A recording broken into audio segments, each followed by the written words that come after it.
Rapaz, hoje foi corrido, viu? Deixar uma musiquinha aí pra baixar a pressão até o professor Marcos conseguir entrar. Georgian, Daisy, Vanildo, Bruno, Simone, tudo bem? Grande Netinho, beleza?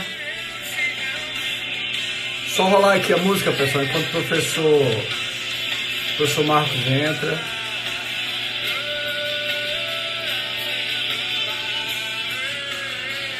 Tia Jô, prazer tê-la aqui. Yara, Érica.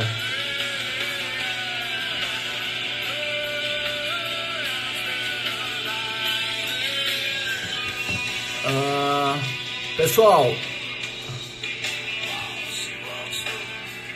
ô professora Raquel Carvalho, uma honra tê-la aqui também. Deixa eu desligar até a música.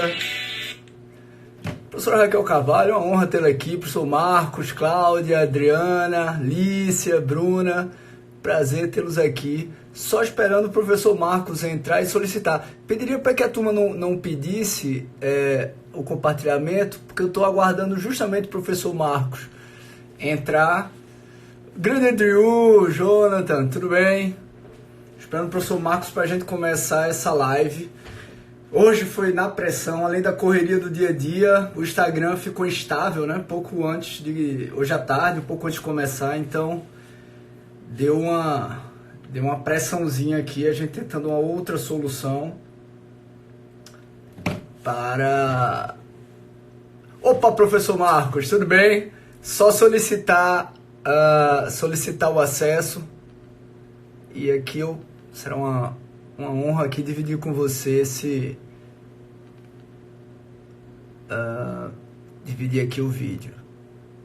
Pronto, tem um quadrado, solicitar compartilhamento. Peço aos outros espectadores, por favor, não peçam também para dividir, para não ocupar aí o espaço do pedido do professor Marcos. Pois bem, professor, se eu pedindo aqui, a gente já começa a dividir a tela, tá?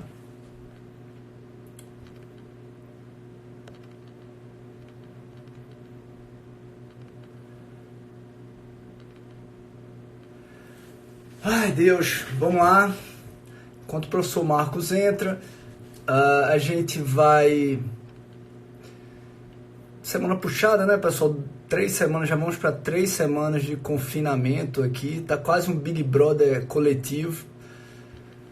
E enquanto isso, muita...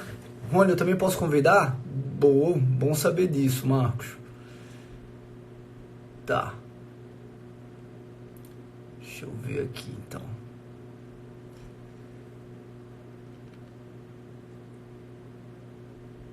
Aê. Marcos Alcântara. Professor Marcos, acabei de lhe convidar. Só entrar aqui na nossa... Agora. Aê, professor. Muito É bom. melhor, muito é bom. melhor em pé ou assim? Ou não é É melhor? melhor em pé. Assim, Ok. assim Tá bom.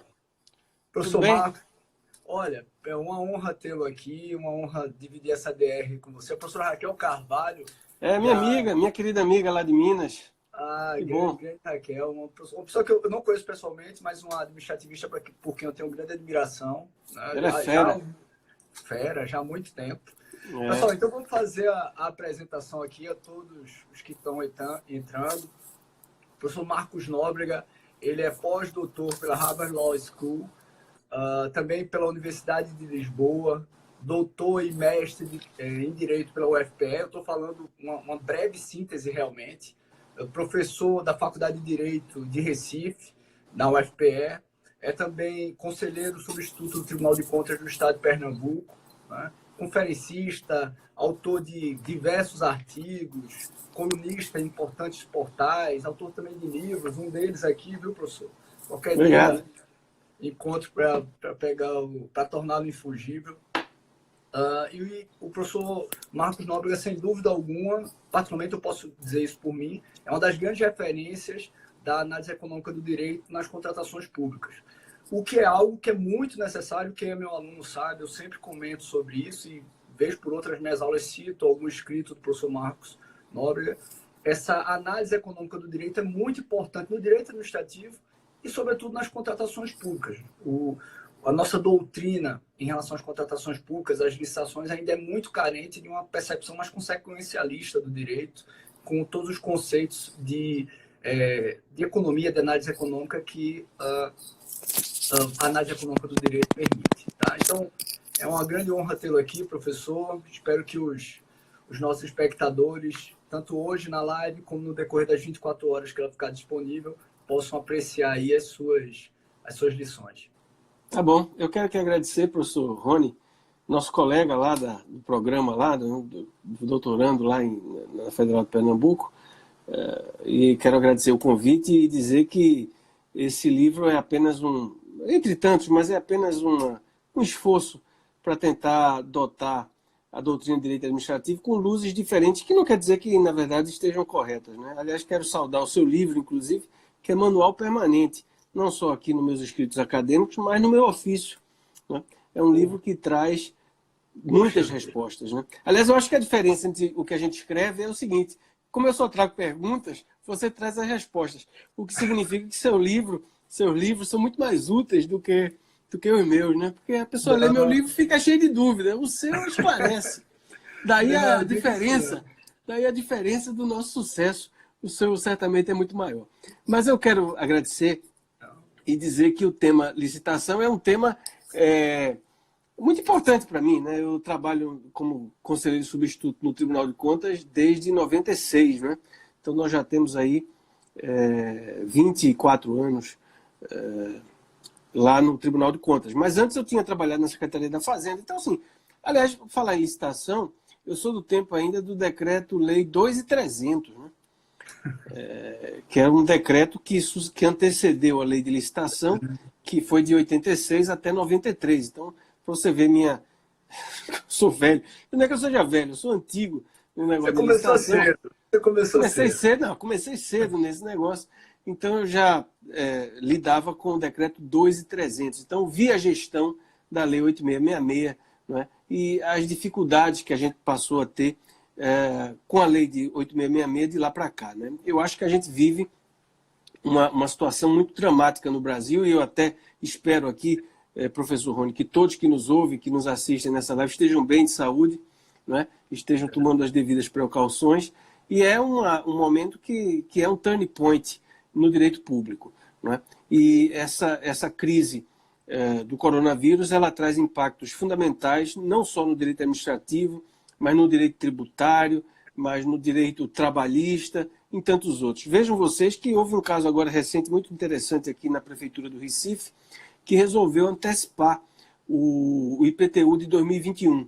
Então, quem pagasse antecipadamente o tributo do IPTU de 2021 teria um desconto considerável. Isso era importante para a Prefeitura ter mais recursos para fazer frente à pandemia, e o Tribunal editou hoje uma medida cautelar dizendo que não era possível, por conta exatamente de que seria uma renúncia de receita do gestor vindouro, porque nós teremos outro prefeito no ano que vem, além da questão do problema do fato gerador, que não tem fato gerador, o IPTU começa no ano que vem.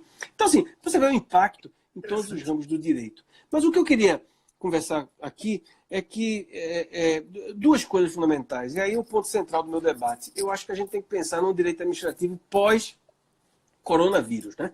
Porque eu acompanho sempre as discussões aqui com o professor Charles e outros lives que a gente tem visto ao longo aí da semana, muito tem sido discutido sobre o direito administrativo no coronavírus, né? Então aí a gente tem quase que a exumação do Eli Lopes Meireles, né?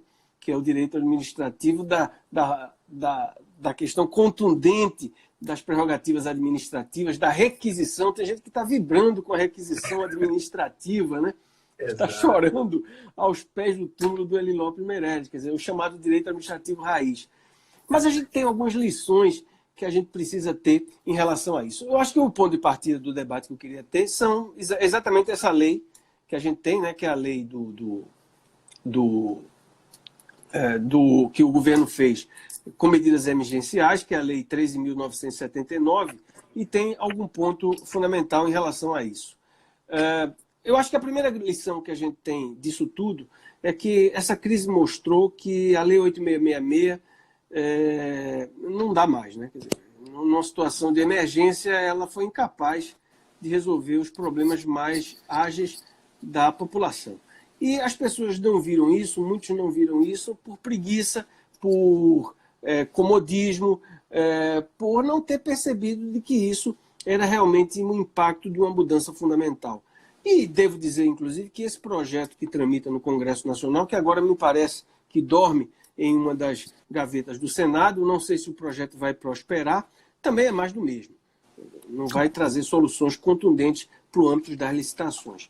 E realmente, essa medida emergencial do governo, ela vem pautar o que a gente chama fast track das contas públicas, né? Ela vem estabelecer um rito, não diria um rito sumário, mas um rito mais ágil para o parâmetro das contas públicas, que servirá de lição para o período do direito administrativo pós-coronavírus. Então, eu espero que essas lições que nós tivemos agora com essas medidas emergenciais sirvam de guideline para as mudanças que a gente vai ter um pouco mais à frente. Algumas observações são importantes. A primeira coisa que a lei estabelece, e vocês conhecem muito bem, é a possibilidade de contratação direta, né? Quer dizer, a possibilidade de fazer dispensa de licitação para situações, evidentemente, emergenciais, e desde que essas situações emergenciais determine que os recursos ou os bens adquiridos sejam utilizados nessas situações emergenciais. O que eu acho, evidentemente, de grande valia. Porque um dos grandes problemas que a gente tem na administração pública, Rony, e eu sou o administrativista do direito administrativo comezinho, né?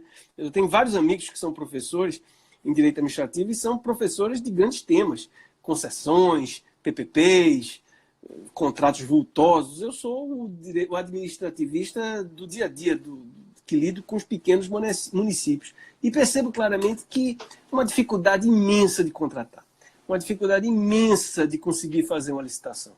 Não é incomum, no final do ano, os municípios, eles deixarem, os recursos, não conseguem gastar os recursos, porque não tem condições operacionais de fazer a licitação. Então, esse fast track pode salvar e pode trazer uma lição importante em relação a isso.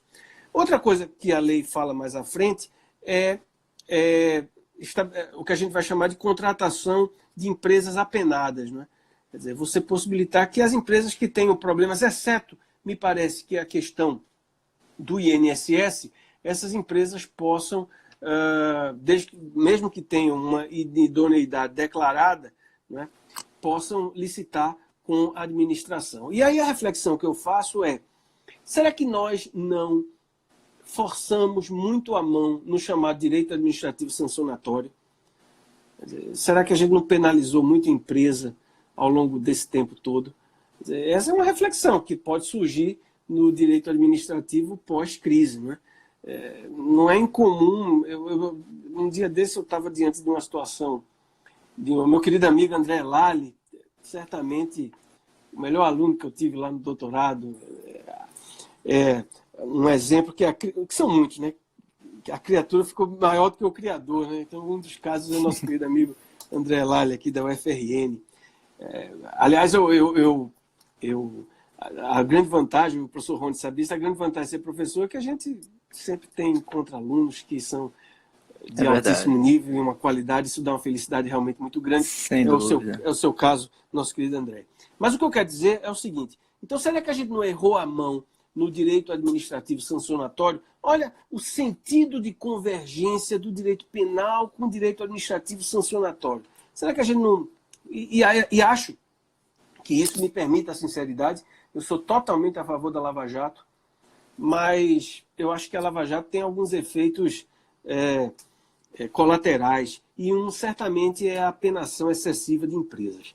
Então é preciso fazer essa reflexão mais à frente. E esse levantamento, essa suspensão da impossibilidade de licitar por empresas que foram apenadas anteriormente, me parece um ponto positivíssimo nesse momento e que vai merecer uma reflexão mais à frente. Outro ponto que a lei flexibiliza é exatamente a simplificação de processos licitatórios com a flexibilização, a simplificação de termo de referência e projeto básico simplificado.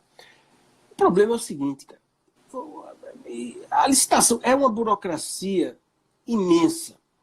Quer dizer, eu acho que tem grandes os três grandes mistérios da humanidade. De onde viemos, para onde vamos e como faz um termo de referência a um projeto básico de qualidade. É um verdadeiro inferno. Aí o que acontece? Você vai para aquele grande mal do copiar-colar, né? E aí vira a famosa confusão. Né? Quer dizer, veja, e tem um problema adicional. Existe a minha experiência mostra claramente que você tem muito a chamada paralisia pelo excesso de zelo.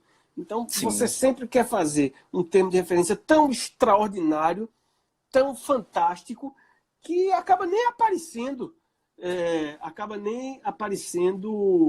licitante, habilitado para fazer frente àquela observação.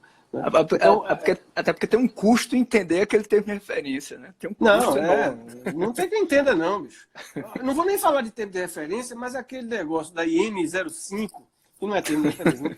Só o professor Charles entende aquele negócio. Aqui realmente não há quem entenda. Quer dizer, aí vai sair uma normativa para simplificar a licitação, aí sai IN05, essas INs aí. Isso verdadeiramente é uma piada, né? Realmente é uma piada. Aí você vai pelo bloqueio, pela burocracia, com um custo administrativo brutal. Não é? E aí você gera uma coisa fundamentalmente que é ineficiência. Esse é um problema muito, muito grande. Então você tem um problema, essa questão que pode servir de lição para um pouco mais à frente, é a simplificação, é simplificar, é agilizar, é fazer um fast track de licitações. Esse, me parece, o grande lema que a gente tem, a grande lição que a gente tem pós-crise de Covid. Né? Outra coisa que a licitação faz, que essa nova normativa faz em relação a esse fast track de licitação, é exatamente a dispensa de estimativa de preços. Olha, eu vou dizer um negócio. E aí esse é um tema que é muito interessante para mim. Quer dizer, o que é o preço? O preço ele é um mecanismo de transmissão de informação. Né? É basicamente isso. Né? Por isso que você tem muito problema em serviço. Por exemplo, se o cara vai pintar a minha casa, aí vem o cara pintar a minha casa e o mesmo pintor ele vai pintar a casa do professor Rony, que tem cara de rico, e certamente ganha muito bem. Então ele vai cobrar, sei lá, 1.000 na minha casa, vai cobrar 2.000 na casa do Rony. Por quê? Porque o preço tem um subjetivismo extraordinário. Então é difícil você, muitas vezes, captar a verdadeira qualidade de serviço somente pelo preço. Ou, em outras palavras, usando isso nos escritos que eu tenho feito ao longo dos anos, o preço ele é um proxy incompleto para definir a melhor qualidade e a melhor compra para a administração. Vou dar um exemplo só interessante para vocês perceberem. Tem um autor... Eu vou falando, professor Rony, eu vou falando, porque eu já estou de saco cheio com a minha família. Eu disse, eu vou pular ali, ninguém me incomoda. Eu já não aguento mais. Eu vou ficar isolado aqui e vou falando, certo? Mas veja, tem um professor, um autor muito famoso, que é o Oliver Williamson, que foi prêmio Nobel de Economia, e ele falou muito sobre a questão do hold-up, ou do oportunismo. O que ele diz? O seguinte, ele diz que quanto mais específico é um bem, e o que é um bem específico para o Wilson? É aquele que não tem uso alternativo. Por exemplo, um estádio de futebol não tem uso alternativo, não é? Um autódromo, sei lá, não tem uso alternativo. Então, quanto mais específico for o bem, mais chances tem o empreiteiro de chantagear o poder público. Portanto, em grandes eventos como Copa do Mundo e Olimpíada, e isso, em regra, funciona também para a obra pública, o preço licitado ele é apenas o first best. Ele não é o preço real. Ele é uma primeira aproximação de preço. Porque não é um preço real.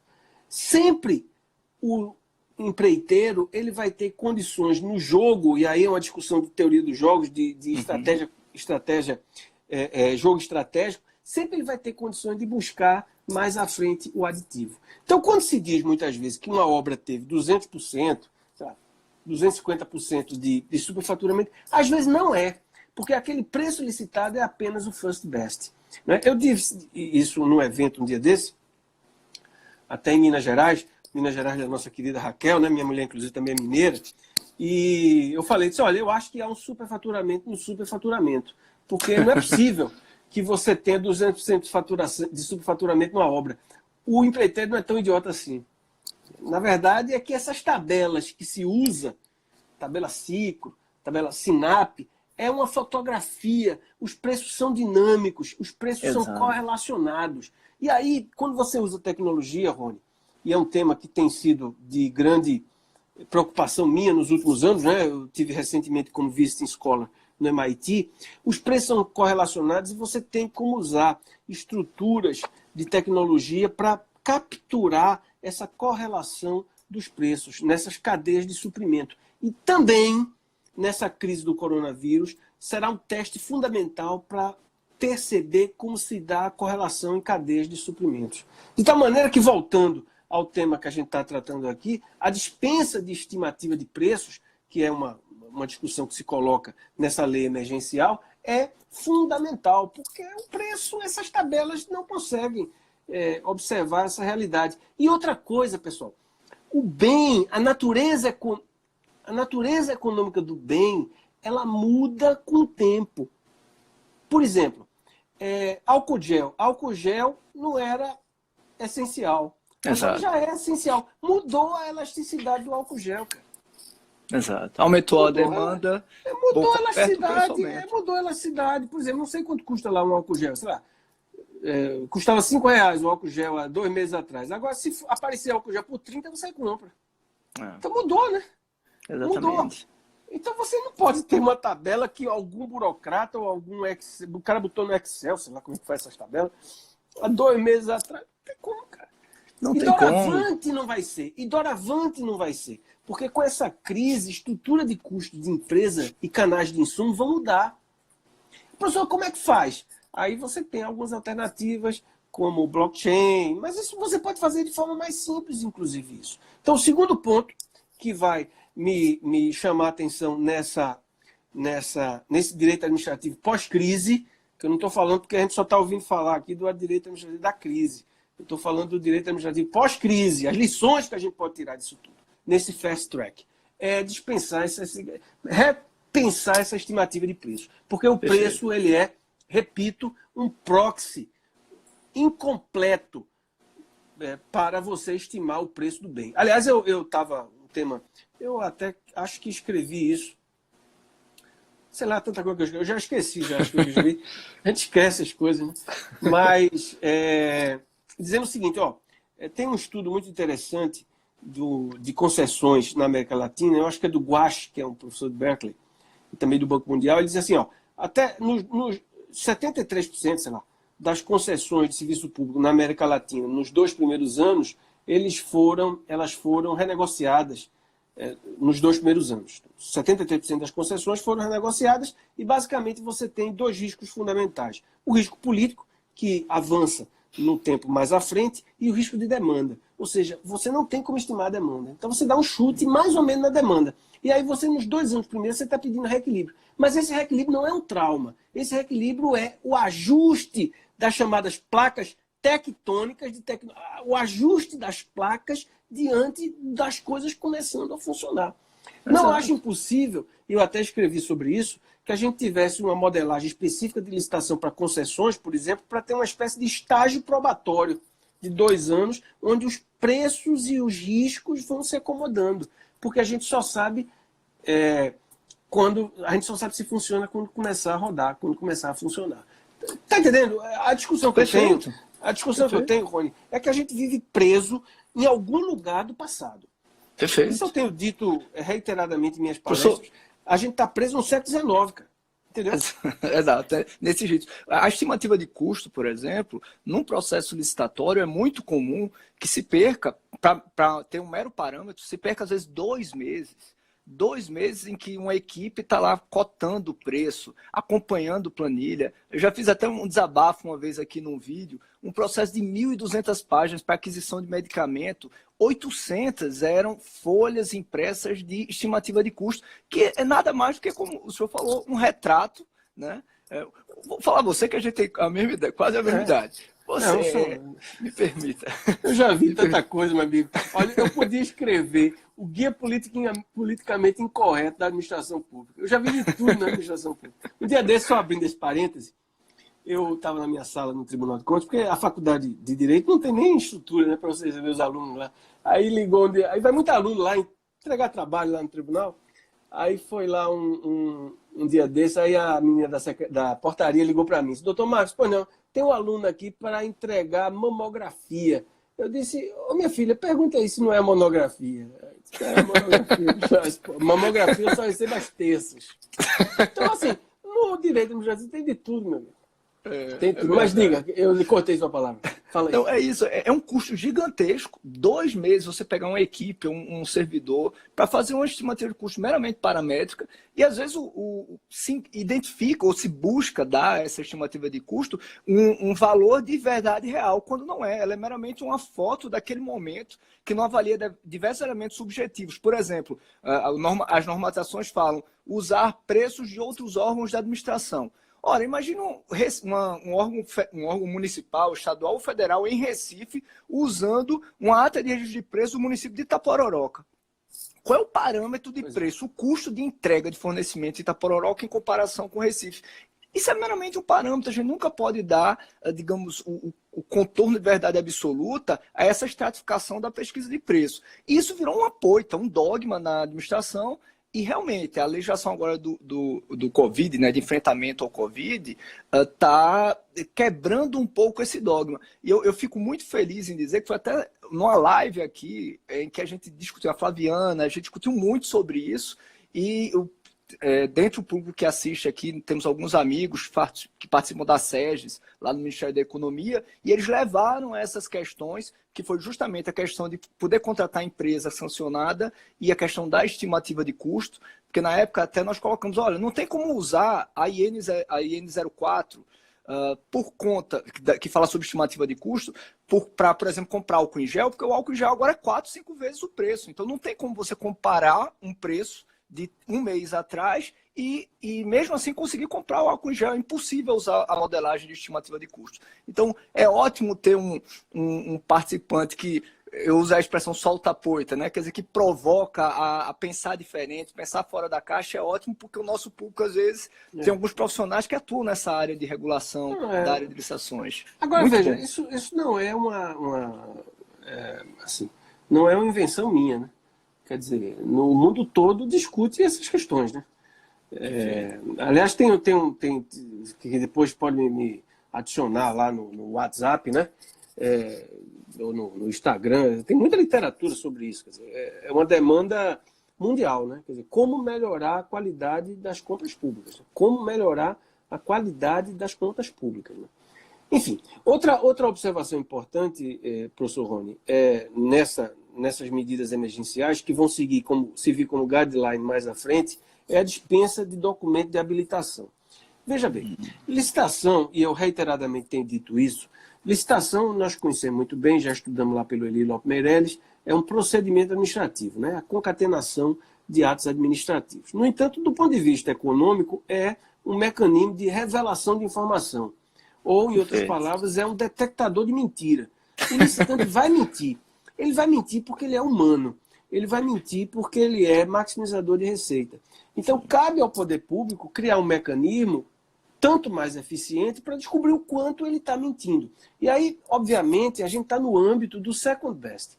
Porque eu não tenho nenhuma ilusão, já sou experiente o suficiente, não tenho nenhuma ilusão que esse tal de melhor preço é o preço maravilhoso, é aquilo. A gente conseguiu marcar. É o menos ruim.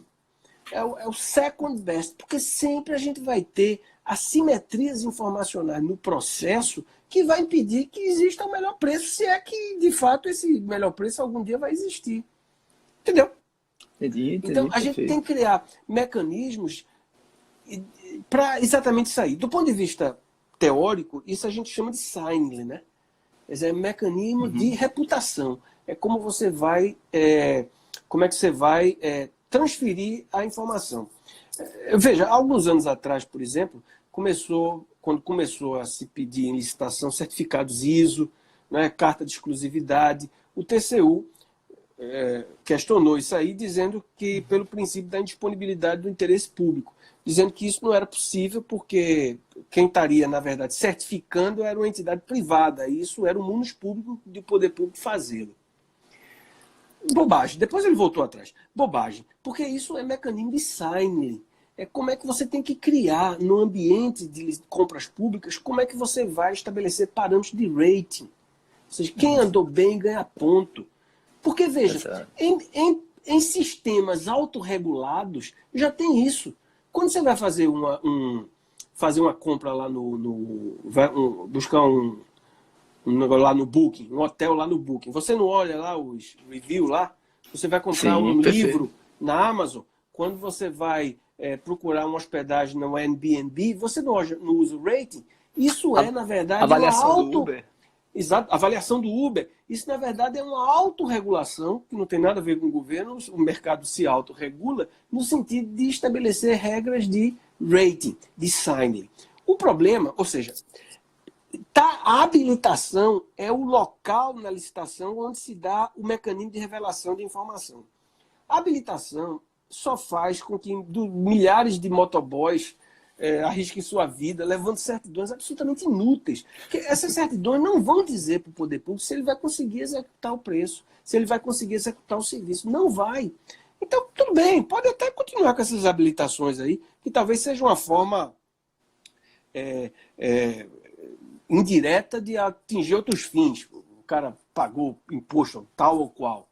Talvez seja até útil em relação a isso. Mas, do ponto de vista de um elemento de signing, isso, obviamente, não funciona. Né? Quer dizer, você tem que aprender muito. Hoje, no âmbito da licitação, amigos, a gente tem que aprender muito dessas novas modelagens que estão surgindo aí de plataformas. E eu até vou conversar um pouco mais sobre isso, que esse é um tema muito interessante. Depois a lei fala também da dispensa de audiência pública para prévia, para contratações vultosas.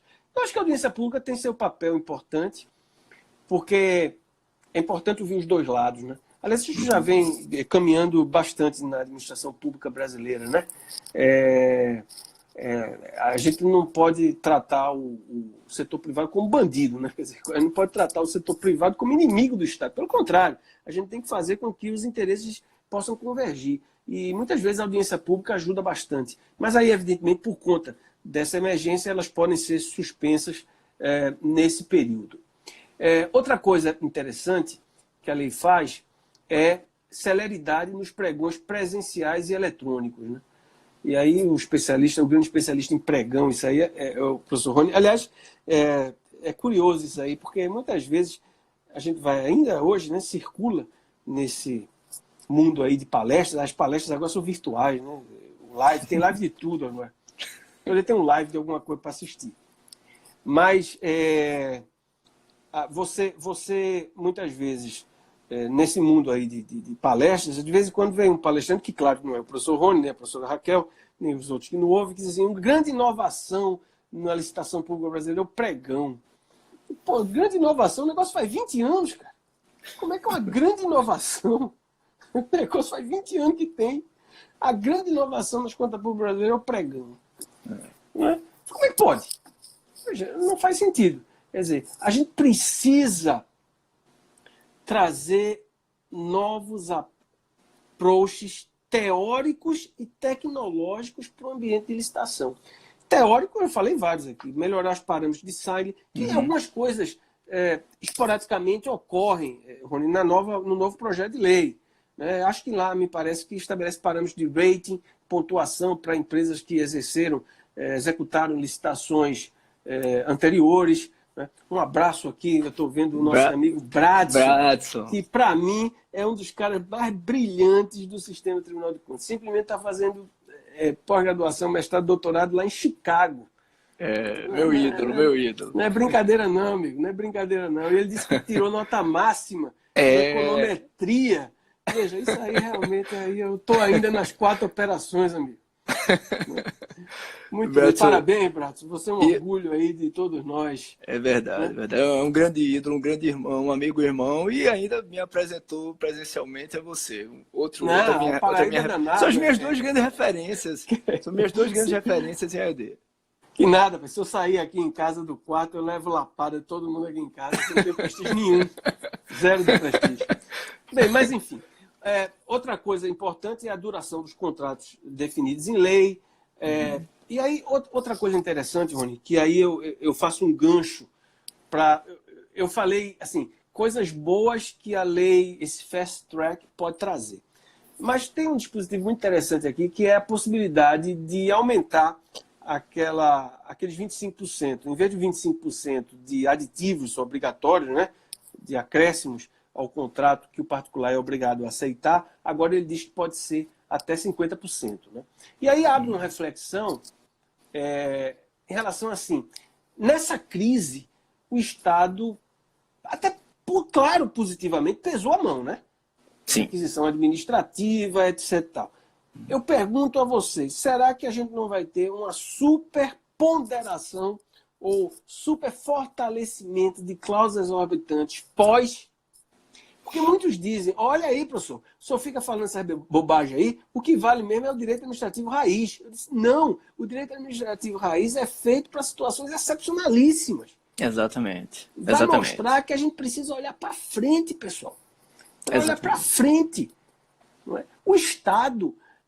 Aí eu recomendo, nesse momento de confinamento, né, 3 filmes que eu acho que são fundamentais para a gente entender um pouco o Estado diante dessa discussão jurídica. Né?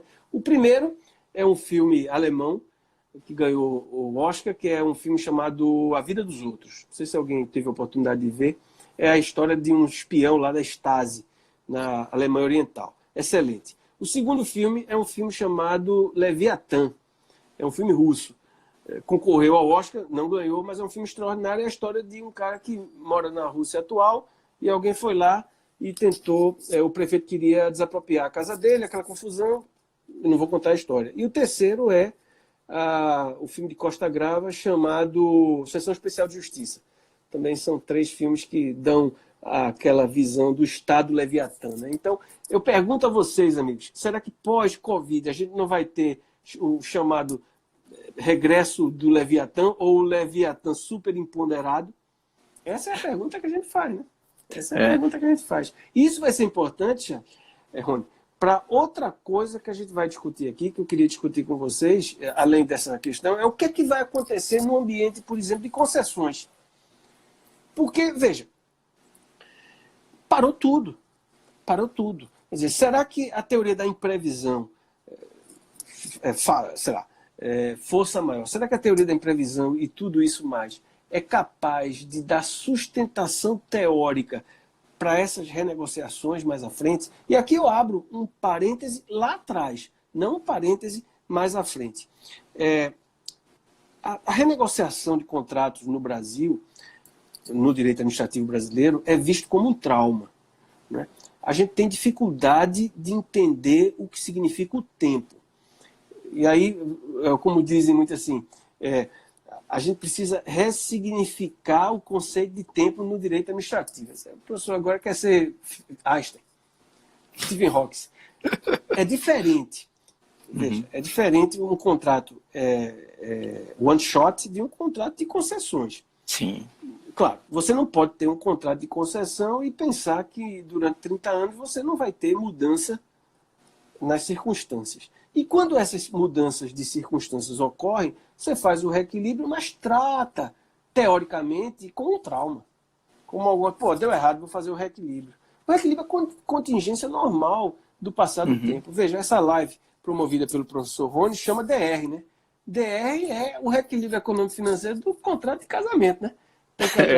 Estou casado há 25 anos, pessoa que casa, quando a pessoa casa, ela determina um contrato deliberadamente incompleto. Por quê? Porque o custo de negociar as cláusulas é muito alto e você não sabe o que é o futuro. Você não sabe quantos filhos vai ter, você não sabe. Então você deixa deliberadamente incompleto e durante a execução contratual você vai ajustando, que é a DR. Né? Se você não está afim, você sai desse contrato. Não é verdade? É a mesma coisa. Por isso que a gente tem que discutir 2 coisas fundamentais. Aprofundar o debate. A estrutura de contratos incompletos, às vezes vale a pena ser incompleto o contrato. E deixar uma cláusula de escape que não vai ser um contrato tratado o reequilíbrio como trauma, mas tratado como contingência natural do passar do tempo, que é a chamada regulação pelo contrato, né? E aí você pode, naturalmente, deixar muito claro reajustes anuais, matriz de risco, nível quantitativo de serviços, etc. Tal. Tem outra coisa que eu queria chamar, que é uma pauta investigativa fundamental no mundo todo, que é o problema da probabilidade e da racionalidade limitada. Isso a gente vê muito em contrato. E quando você está no oba-oba econômico, isso a gente viu naquelas concessões no tempo de o Brasil estava crescendo, Lula, aquele negócio todo. Você crescia 5%, 4% e achava que ia crescer 30 anos 4%. A taxa de risco do Brasil era baixa e essa coisa toda. Então você é humano, então você tende a projetar isso aí porque você tem uma racionalidade limitada. É a mesma coisa do cara que a pessoa namora com um cara ou uma mulher que é bêbada, sei lá. O risco é muito alto, tem um problema aí, é muito alto. E você está apaixonado, você tende a minimizar esse risco, né, do alcoolismo, de qualquer outra coisa. Então, você está apaixonado, você minimiza os riscos. Então, quando a situação está excepcional, você tende a minimizar os riscos, porque nós temos uma racionalidade limitada. Essa reflexão da racionalidade limitada chegou na economia há 50 anos. É o que o Richard Thaler chama, por exemplo, naquele livro que eu recomendo também nesse momento de confinamento, o Misbehavior, do Richard Thaler. Ele diz o seguinte: o homo econômico é uma falácia. Você toma decisões no seu dia a dia que são estúpidas.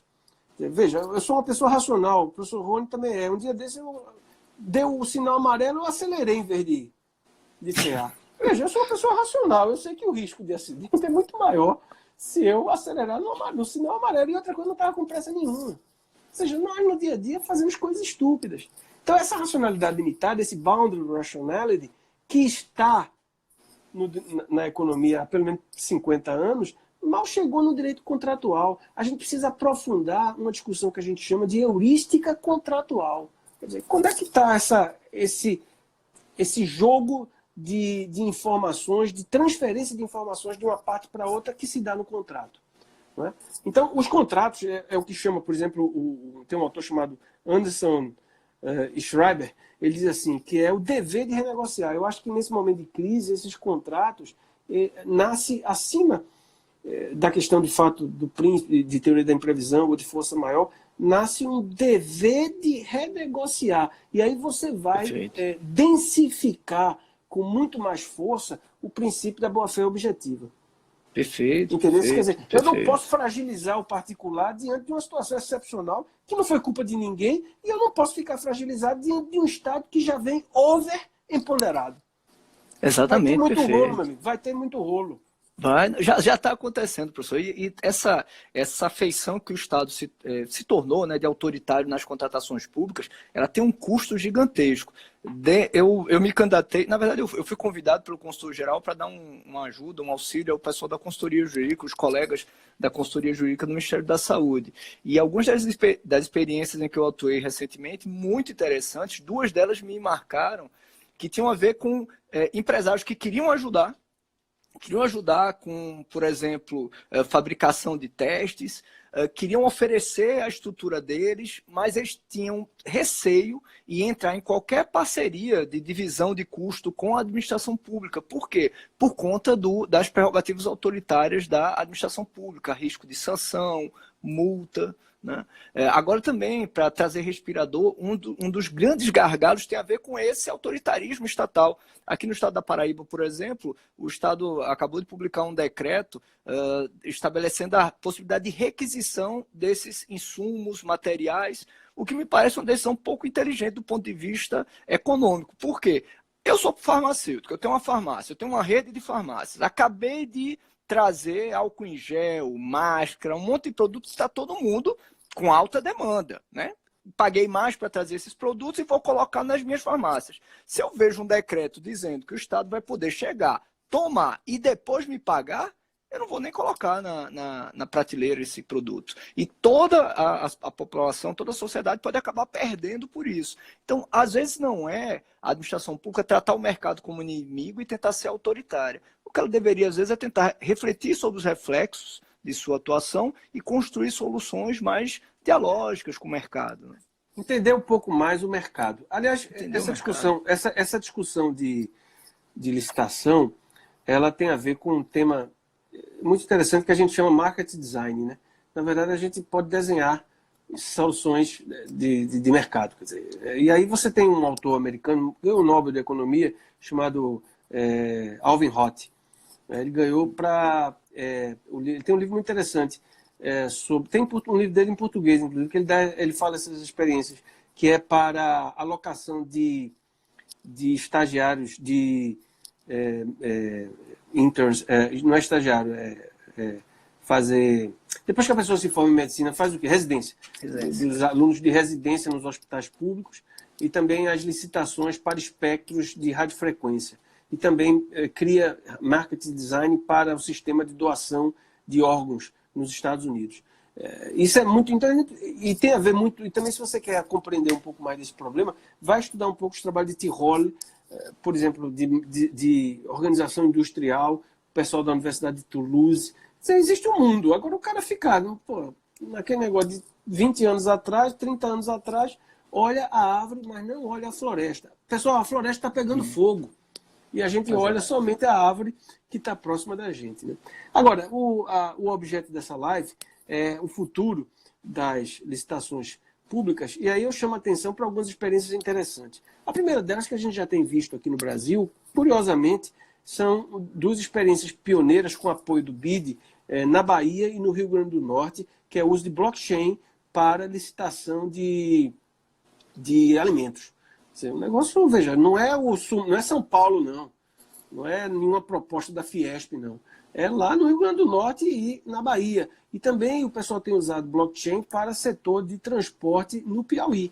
Quer dizer, no momento que a tecnologia vai barateando, você vai utilizando esses instrumentos em relação a isso. Outra coisa que você pode utilizar, o blockchain, por exemplo, para fazer o rastreamento de cadeias de suprimento. E isso pode melhorar o preço final ofertado e comprado pela administração pública. Outra coisa que você pode fazer é usar inteligência artificial. Aliás, o pessoal fala assim, professor, esse negócio de inteligência artificial, eu tenho dúvida até se existe inteligência natural em muitos órgãos públicos, né? Enfim, mas o fato é o seguinte, inteligência, e repito o nome do autor americano, sei lá, eu já falei tanto aqui. Tem o Alvin Roth, né? Alvin Roth. Tem o Williamson, que eu falei também. Falei também do Jean Tirole, que é francês. O Jean Tirole. Todos prêmio Nobel, tudo trabalhando de licitação. Vickey ganhou o prêmio Nobel, licitação. Milson trabalhou, licitação. Então, pelo menos eu posso falar, com certeza, 5 prêmios Nobel nos últimos 20 anos que trabalharam em licitação. Então, a pergunta é, a gente está onde, pessoal? Outra coisa importante no futuro das licitações que a gente pode observar é o uso de plataforma. Eu estou escrevendo um artigo, quer dizer, na verdade quem está escrevendo é Rony, porque eu sabia daqui é Rony. Deixa de conversa. Estou escrevendo um artigo com o Rony sobre o uso de plataforma para licitação. Aliás, esse insight eu vi um tempo atrás de um artigo muito breve, escrito pelo professor Marçal Justo. Ele disse, por que a gente não compra pela Amazon? Né? Por que o Estado não usa a Amazon? E aí, eu acho que a grande experiência moderna, eu estou me organizando até, porque agora tem esses eventos, agora esse semestre ficou meio tumultuado, mas eu quero ir à Índia, porque eu quero perceber muito melhor o que a gente chama lá, eles chamam um sistema chamado GEM, né? GEM. Que é Government... plataforma, né? O uso de plataforma. Uma grande plataforma como o Amazon, como o Magazine Luiza, como o Mercado Livre. Lá eles criaram uma grande plataforma para gerenciar as contas públicas. Com a mesma coisa, você entra na Amazon, você quer comprar, sei lá, esse mouse. Aí entra lá na Amazon, mouse Apple. Aí vai aparecer um bocado de fornecedor. Então, se o Estado quer comprar alguma coisa, vai aparecer um monte de fornecedor. E essa experiência que começou em 2016... mas só de 2 anos para cá, que ganhou realmente empoderamento teórico, foi criada uma sociedade de propósito específico para gerenciar isso aí e adquirir as soluções de TI para fazer esse tipo de coisa. E lá estima-se que você vai ter uma economia de 25% nos preços, e isso já vem ocorrendo. Há várias dificuldades teóricas em relação a isso, porque é preciso estudar mais economia das plataformas. É um tema que eu tenho falado muito nas minhas aulas de teoria econômica da regulação. A gente precisa avançar um pouco mais sobre isso. E eu compartilhei até com o Rony, a gente está no nosso artigo, o problema que deu na Amazon, né? Não sei se você se lembra, Rony, lá nos Estados Unidos. Você lembra como foi, mais ou menos? Qual era o município ali? Se lembra? Lembro, é porque a Amazon, lá nos Estados Unidos, em algumas regiões, eles já estão fazendo, entre aspas, a contratação da Amazon para ficar responsável para contratar a plataforma e a contratação ser diretamente pela Amazon. E aí houve uma crítica de que isso poderia artificialmente prejudicar os pequenas empresas locais, que a Amazon poderia trazer algum prejuízo. Tem um poder quase monopolista, né? Monopolista, tem quase um poder monopolista. Exatamente. Então daria um problema de concentração no mercado. Concentração, porque a Amazon exato. E não outra plataforma. Exatamente. Né? Porque a Amazon e por que o Estado não pode criar o seu próprio marketplace? Por que precisa ter a Amazon? Quer dizer, hoje o tamanho de capilaridade do Estado, a tecnologia não é tão complexa em relação a isso. Por que não cria um próprio marketplace? Então, o futuro da licitação associado a Predictive Procurement, uso de inteligência artificial, que não é apenas ficar procurando o nomezinho em edital, não é isso. É entender a lógica do processo, a flutuação dos preços e isso tudo. O uso de blockchain para rastrear cadeias de suprimento é utilizar plataformas, utilizar esses parâmetros de e-government, né? Eu acho que esse é a grande futuro. Agora, como é que isso você normatiza isso? Como é que você... Primeiro tem que dar um show, vai embora. Essas questões de habilitação, elas já estariam já para dentro da plataforma, entendeu? Sim, Seria um super pré-cadastramento. Uma plataforma, na verdade, é um super pré-cadastramento cujo sign é alimentado pelo governo e pelo usuário. Exatamente. Quer dizer, eu teria um sign de dupla face, que é dado pelo governo e pelo usuário, e eu teria um pré-cadastramento robusto lá atrás. Então, veja, e aí você diminui o custo de transação, e aí você diminui o preço, obviamente, e dá a possibilidade enorme que você tenha microempresas trabalhando nisso aí. O grande problema é que para qualquer mudança nesse sentido, ela tem, com as propostas por você, e todo mundo aqui está vibrando, né, com essas sugestões. Mas aí, meu amigo, o negócio é o seguinte, professor, o senhor inventa esse negócio, o senhor sabe fazer, você não sei não. Veja, eu vou contar uma história para vocês. Quando eu estudava economia, né, porque eu fiz economia, me formei, mas abandonei por razões econômicas. E uma vez, quando eu estudava economia, em 88, eu acho, eu vi uma palestra do professor Mário Henrique Simons, que para mim talvez tenha sido o maior economista da sua geração. E o professor foi aqui na FESP, aqui em Recife. Chamava FESP naquela época.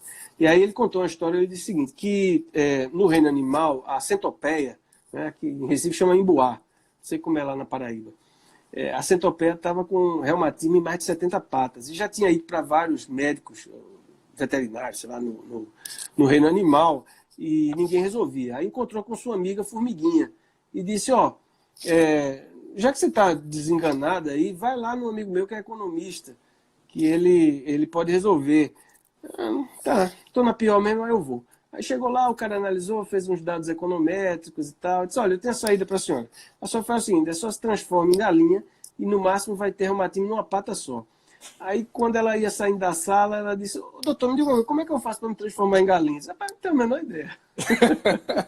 Então, assim, são ideias, né? Quer dizer, é difícil operacionalizar, porque veja, eu estou falando de um marketplace governamental, mas o governo, cara, Roberto Campos dizia com muita sinceridade, se o governo for administrar o deserto Saara, em 15 dias faltaria. Quer dizer, como é que o governo vai gerir isso? Veja, a Amazon é a Amazon porque, de certa forma, é privado.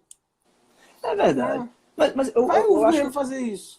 Mas a grande diferença, eu acho que todas essas propostas e esses diálogos, eles rompem com o modelo do Decreto-Lei 2386, que repetiu na última 666, e tudo que tem se feito é dentro dessa plataforma. Então, acho que licitações públicas, hoje com a internet, tem que ser pensada fora dessa plataforma. E aí serão pelo menos para as contratações mais padronizadas, né? Aquilo que a gente usa o pregão, acho que é muito possível para boa parte delas usar esse modelo de plataforma, e o resto não, a gente cria um modelo de maior controle.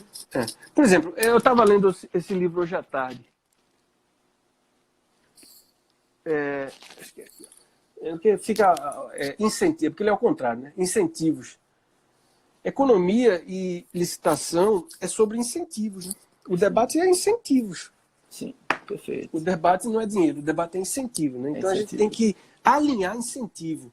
Os incentivos, eles são desalinhados. E tem um tema que eu nem falei aqui, que é outro problema grande, que é o negócio de controle. Então você tem 3 pautas diferentes, ou seja, 3 atores com incentivos totalmente desalinhados, que é o poder público, é o licitante e o controle.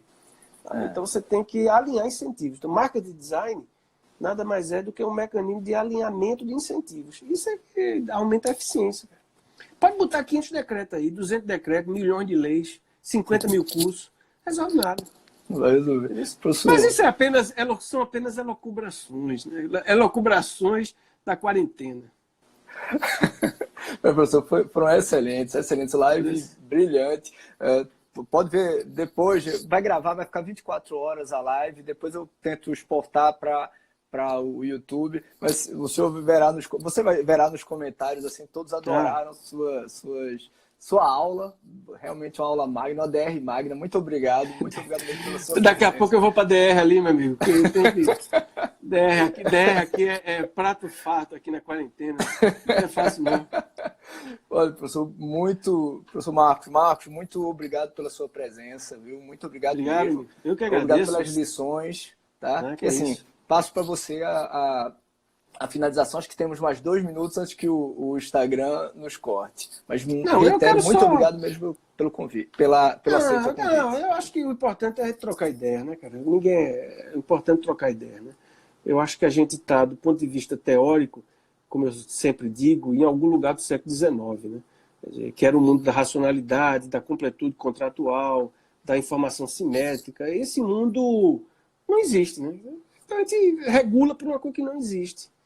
Né? Aí você gera. Um dia desse eu estava no meu gabinete e chegou um advogado, uma petição inicial com 150 páginas. Eu disse, meu amigo, eu vou esperar virar filme na Netflix. Não lê, não. Que eficiência. Eu quero botar 200 jurisprudências que ele não sabe nem quem é que vai ler aquilo. Então, o que eu quero dizer é que a administração pública a gente quer, cara. O problema é o seguinte, Rony. O problema é que a gente está discutindo isso aqui, que está no debate americano, está no debate europeu, mas quando vai lá no controle, quando vai lá na justiça, regula por ele, Lopes, regula pelo artigo 65, 37 da Constituição, aí o cacete come. Aí o cara não sabe que no mato sem cachorro. O privado fica no mato sem cachorro. Ou seja, o Brasil não é para amadores. O Brasil não é para amadores. Tá certo? Então, obrigado. Eu quero agradecer a todos que participaram aí dessa live. Que se cuidem, né, nesse momento, e espero que estejamos todos soltos da prisão domiciliar alguns meses, e vai ser um prazer encontrá-los pessoalmente. O meu também tem o Instagram, o meu WhatsApp é 81991472816, então, 81991472816. Quiserem trocar ideias, vai ser um prazer muito grande. Tá bom, amigo? Pessoal, sugeri todo mundo seguir aí o professor Marcos, né, que sempre está aí também expondo sua experiência, materiais. E aí seguirem também, quando ele for dar as palestras, vocês podem participar dos eventos. Professor Marcos, novamente, obrigado, amigo. Muito obrigado, uma honra. Um abraço. Tchau. Tchau. Não encontrei obrigado até mais tchau nas suas